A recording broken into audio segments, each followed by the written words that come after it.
പ്രായമായ കോഴിക്കുഞ്ഞുങ്ങളാണ്. ലോക്ക്ഡൗൺ കാലത്ത് കുറേ അധികം കോഴിക്കുഞ്ഞുങ്ങളെ വിറ്റിരുന്നു. അതിന് ശേഷമുള്ള കുറേ കോഴിക്കുഞ്ഞുങ്ങളെ ഞാൻ ഹോൾഡ് ചെയ്ത് വെച്ചിരുന്നു. അതിൽ ഇപ്പോൾ ഇത് 2-3 മാസം പ്രായമായ കുഞ്ഞുങ്ങളാണ്.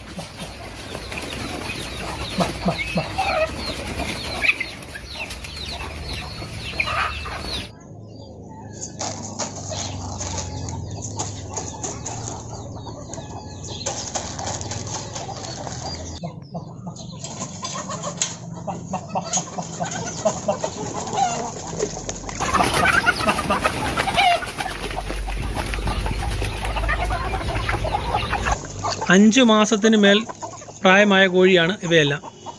സങ്കര ഇനം കോഴിയെ അപേക്ഷിച്ച് ഇതിന് വളരെ തീറ്റച്ചെലവ് കുറവാണ്. നമുക്ക് സങ്കര ഇനം കോഴി ഒരു ദിവസം 150 ഗ്രാം തീറ്റയ്ക്ക് മുകളിലാണ് തിന്നുന്നതെങ്കിൽ ഇത് ഒരു 50 ഗ്രാമിൽ താഴെ മാത്രം തീറ്റയെ ഇതിന് വേണ്ടി വരുന്നുള്ളൂ.